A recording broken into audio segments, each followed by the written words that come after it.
Another prediction, and this could be a trend and it could be a specific incident, Allah knows best. But we are all aware of one of the most amazing predictions that we now see in front of us in our own lifetime.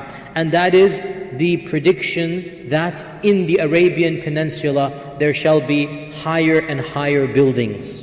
In the Arabian Peninsula there shall be skyscrapers. And this is something that, again, who could have ever imagined? We need to understand, when Islam came to Arabia, the Arabian people were of the most backward in the world. They did not even have government. They were tribal. You know, the basic sign of civilization is government. They didn't have a government. They didn't have a codified language.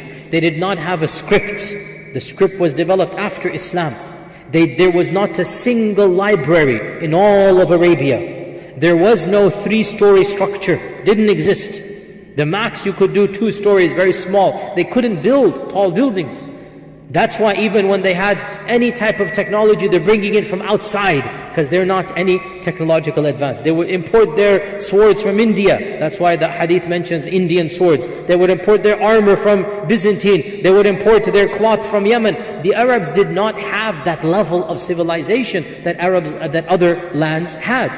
So for the Prophet ﷺ to predict that Arabia and the Arab lands would have the tallest buildings is once again surreal. How could that happen? And not just that, but people who were only yesterday dirt poor would be competing with one another to who is going to build the taller building. And I don't need to go into explicit detail. Wallahi, this is self-evident as we speak. These oil-rich families that control that part of the world, their own rulers were born in poverty. Listen to the interviews of the senior princes, those that are still alive. They tell us, look at their YouTube videos, when their own fathers came to power, and back in the 20s and 30s, they weren't rich, there wasn't oil back then. These same princes mentioned they didn't have running water. They didn't have shoes and slippers. They would run around in the sand. And what did our Prophet ﷺ say? You will find barefoot shepherds. Their ancestors were shepherds. They were barefoot. And now that they are the multi-billionaires, what do? What is their pastime? What is their hobby?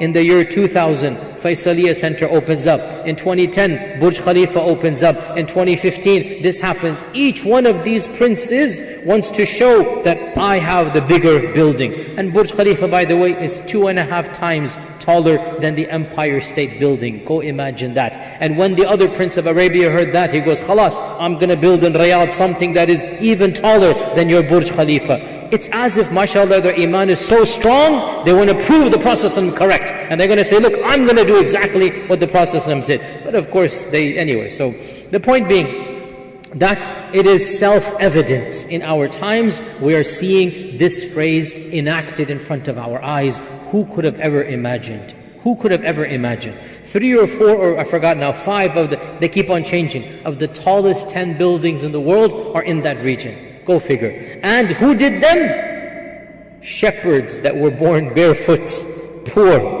And each one is competing with the other to see who is going to build the taller building. So these are all specific incidents that have been predicted by our Prophet ﷺ.